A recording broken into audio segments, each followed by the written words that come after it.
A week ago, the Federal High Court here in Abuja sentenced the leader of the indigenous people of Biafra, or IPOB, Nnamdi Kanu, to life in prison after finding is guilty of 7 charges of terrorism. And less than 24 hours after the verdict, prison authorities transferred Kanu from the custody of the Department of State Services in Abuja to Sokoto Correctional Facility, a move that his legal team warns could severely hamper his access to lawyers, family, and support network.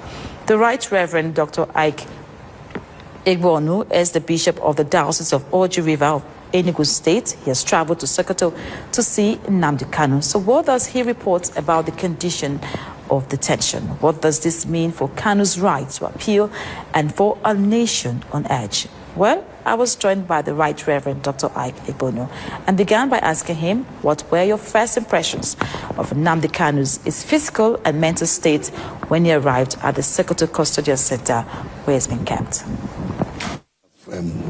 Personality is type, I can say that is rare, because in the midst of that, he's living like a man who is only living above the situation he's into. Though he made mention of his heart condition, I don't know how he's being taken care of in the prison, but in all, I think he's not depressed as I thought, because we went to comfort and encourage him so that he can remain strong, and then also share 1 or 2 things from the gospel with him so that we can also pray together, which we did. So I think if you ask me, he was even advising and encouraging us, telling me to tell the Biafran youths, the Igbo youths, to calm down, and that they shouldn't take any law in their hands, that they should all be in the right frame of mind, that they shouldn't go to start destroying things, that the cause of the law is taking effect. He believed that the judgment was full of injustice, that the Appeal Court will certainly correct it. He showed me some irregularities in the charges in comparison to the sentences. Some of the things he was sentenced for were the things that happened while he was in DSS custody. So he was asking me, how could I have done these things in the custody of DSS? From him, I discovered that about 3 to 4 unknown gunmen in the East. One of them, according to him, is those imported from outside to destabilize the East so they can tag him with it.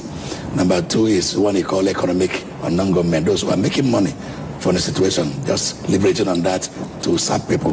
And the other one, the other guy in Finland, whom he said he wrote a letter with his hand to him to let him know that he's not supporting what he's doing. Now, outside his health condition where he talked to you about, did he express fear or concern about his ability to pursue his appeal, looking at the distance from Abuja and his legal team? Those were actually main areas of his concern. Apart from that, he was very composed in the prison, but he was raising concern because he was right there talking to the other Controller General or one of the directors of prison that came to us. Because as we were talking, people were there, some prison warders were there to monitor what we were saying, to be sure we were not discussing. Yes, but I think what the Controller General came in along the line to let us know that our time has elapsed. I came in about 3 times, and I had him raising an issue that he's supposed to be in Abuja tomorrow to reconcile his record with the High Courts before they proceed in filing in the Appeal Court, without which Appeal Court cannot hear his case on foot. And he has only 90 days window to pursue this case. So he was not quite happy that no signal has been given to Sokoto to bring him to Abuja on 28th to do that and return back. I also heard when he was requesting to talk to his lawyer over an issue that the lawyer was raising about misunderstanding about some things he wrote in, he gave him to file for him. He's feeling bad about not being able to speak to his lawyers, but I remember very well that he sacked his lawyers. No, he didn't sack his lawyers. But it was everywhere. No, he didn't sack his lawyers. So what did he do? He decided to defend himself in this case and employed the lawyers as consultants to advise him. That was what he told you? Yes. Okay. So they were still working. Even when I was there, one of the lawyers came in with me, Dr. Barrister Kelechi, and I landed Jimako, and Maxwell came a day before I came, and things like that. So the lawyers were still working with him, but they work as consultants with him.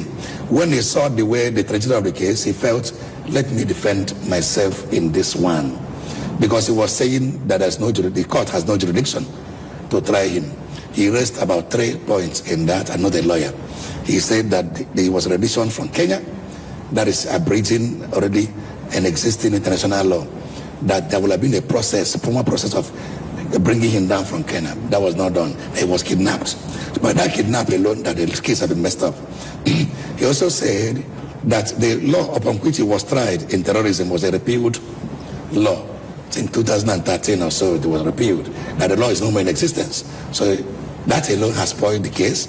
And then he also mentioned that the crimes he committed, according to them, he committed them in London. And that case should be tried in London, not in Nigeria. And again, that nobody will have been a terrorist talking. Like something like churches who pray, die, die, die, die. If they say die, die, die, and people die, would they say that they are the ones who killed them?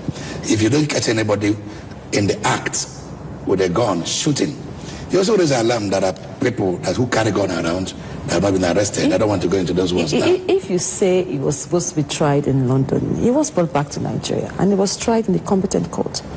That's the point. It was that the court, being competent, has no jurisdiction over the matter. Because of this point he raised. That's why he challenged the jurisdiction. He put a motion for challenging the jurisdiction of the court.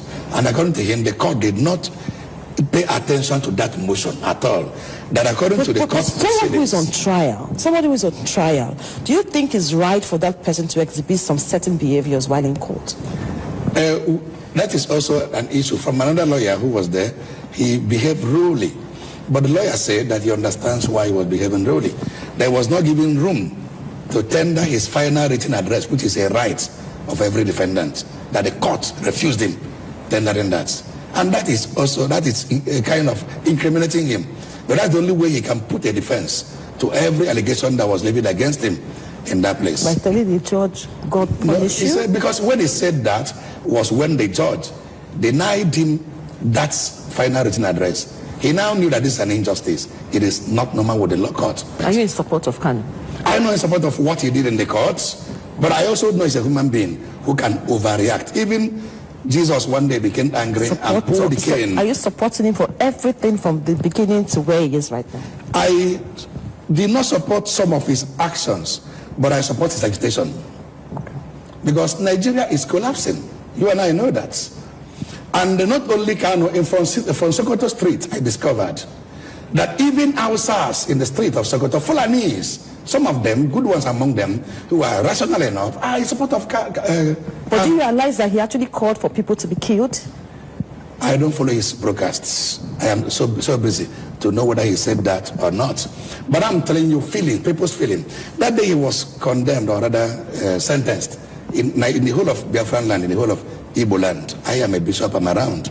It looks like people, somebody, like, it's like a dead, somebody died. But people were jubilating. We saw all the videos and pictures on social media. Not in Igbo land. It's like the day. In the southeast. No, if I see anybody jubilation, it's political jubilation. I am telling you as a bishop, we are close to the people. It's like somebody died in Igbo land. It's like the hope of the Igbos buried. That is how average young man in Igbo land felt that day.